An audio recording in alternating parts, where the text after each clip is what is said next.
Qual é a nossa habilidade e capacidade de observar as formas da natureza e aprender com elas? Por exemplo, quando a gente olha para uma semente, o que a semente tem a nos ensinar? Qual é o principal ensinamento que a semente traz para nós? E o ensinamento é simples e é óbvio. A semente ensina a não caber em si. Não caber em si. Esse potencial que reside tanto na semente, quanto em mim, quanto em você e em todos os seres, é um potencial que na semente ela não quer que fique guardado. Ela quer simplesmente dar fluxo para esse potencial. E ela vai fazer de tudo para romper todas as camadas, as obstruções que impedem esse potencial de florescer e desabrochar. Por quê? Porque essa é a natureza da própria vida, né? Será que a gente tem a habilidade de olhar para uma semente e aprender com isso? Aprender que esse livre fluir de potenciais não acontece, não deve acontecer apenas numa semente que é plantada na terra, mas deve acontecer comigo, deve acontecer com você, deve acontecer com todos os seres. E para isso a gente vai ter que reunir condições favoráveis para que o florescimento aconteça. Quando a semente é colocada numa terra e essa terra é pobre, não fornece as condições favoráveis para que a semente dissolva suas obstruções, sua casca, suas camadas, ela não consegue florescer. Ela não consegue expandir, crescer. Só que aí quando você transplanta essa metáfora para você, para a sua vida pessoal, e aí o Renan acabou de falar de condições favoráveis que precisam acontecer para que você, pessoa, aconteça, você expanda o seu potencial, transborde o seu potencial e compartilhe seu potencial. Quando o Renan fala de condições favoráveis para isso, talvez você caia no equívoco de imaginar o quê? Que as condições favoráveis que precisam acontecer para que você floresça são condições externas a você. E não são condições externas. As condições favoráveis que precisam acontecer para que você brote para o universo são condições favoráveis dentro de você. Você está cuidando dessas condições favoráveis que precisam brotar dentro de você? E aí eu vou dar um exemplo. Existe uma escritura muito influente e respeitada no universo do yoga, que boa parte de vocês conhecem, ou ao menos já ouviram falar, que é o Yoga Sutra, escrito por um grande sábio chamado Patanjali. E nessa obra, Patanjali diz o seguinte: para que aconteça o despertar, ou a tal da iluminação, ou a tal da libertação, você pode usar a palavra que você quiser, são necessários dois ingredientes principais. Um é a vontade de se libertar. Vontade de se libertar do quê? Das próprias amarras do ego. Das próprias mesquinharias do ego com as quais a gente se identifica. O primeiro ingrediente é esse, você precisa querer. É preciso haver uma vontade, uma força de vontade. E essa força de vontade, ela é dividida em nível leve, médio e forte, vigoroso. Então aqui está o primeiro ponto. Qual é o tamanho da sua vontade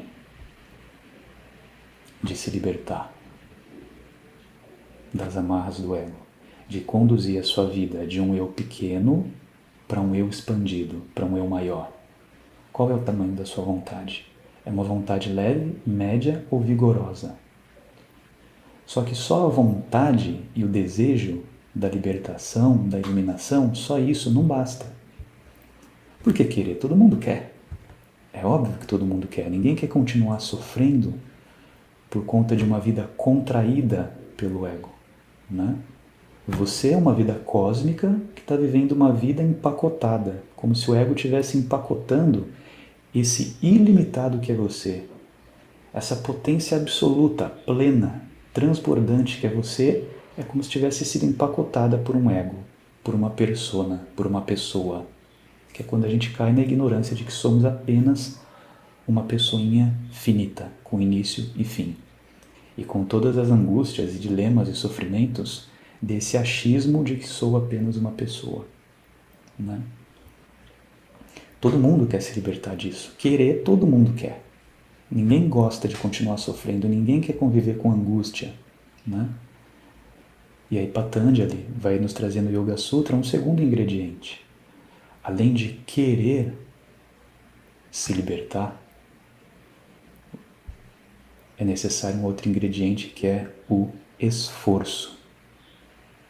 Quanto de esforço você coloca nisso? Porque apenas querer não basta. Você vai ter que colocar o quê?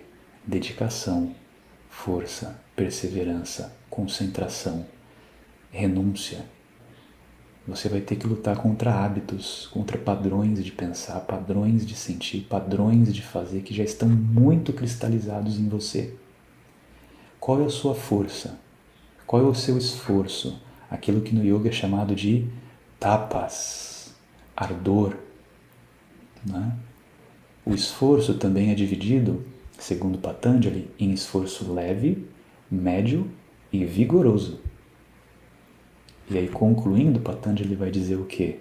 Geralmente, quem consegue se libertar minimamente das amarras do próprio ego, transformando aqui na metáfora da semente, quem consegue dissolver as camadas, as obstruções, as cascas que impedem a semente de expandir-se, quem consegue florescer, desabrochar, é quem tem uma vontade vigorosa e um esforço vigoroso.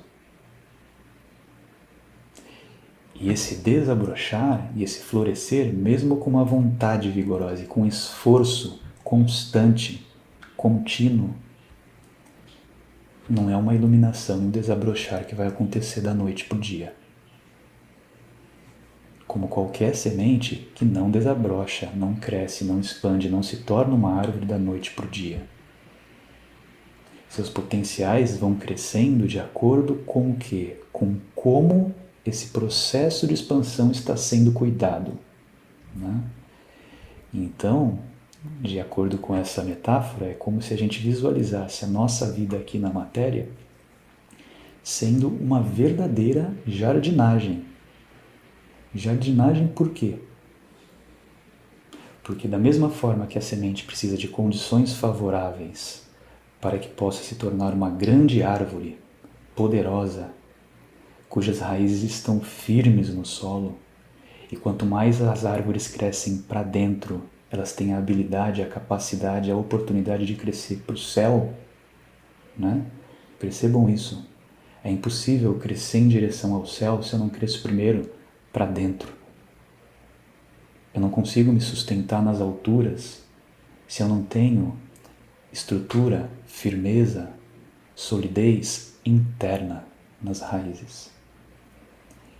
Isso vai acontecer não apenas quando o terreno estiver fértil, mas vai acontecer também quando constantemente eu me mantenho limpando esse terreno, adubando esse terreno, regando esse terreno, né? E pega toda essa metáfora e mais uma vez transplanta para você. Você está adubando o seu terreno interno.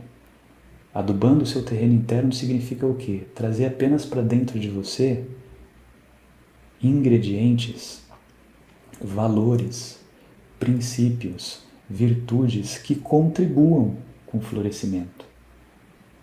Hábitos, padrões, ações, palavras, pensamentos, emoções, sentimentos e intenções que contribuam com o crescimento, não que impeçam o crescimento. Isso é o adubo. É você que precisa se adubar. É você que precisa oferecer as condições favoráveis. Força, perseverança, discernimento, fé, entrega, amorosidade, para que você deixe de ser uma semente contraída e aprisionada pelas amarras do ego e se torne uma árvore que cresce na direção dos céus, com raízes fortes. E para além de adubar a si mesma, a si mesmo, é preciso fazer o que também?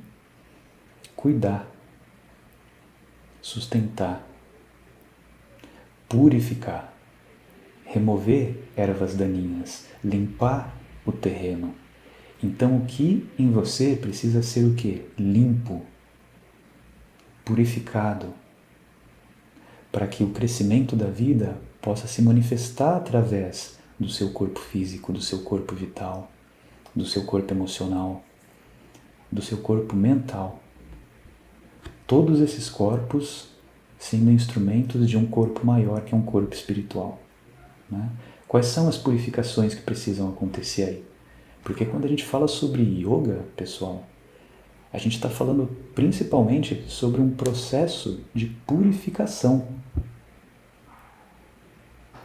Existe o Hatha Yoga, que através dos asanas traz a purificação acontecendo principalmente no corpo físico, para que o corpo físico seja um veículo aberto, disponível, através do qual a vida desabrocha, através do qual a vida acontece.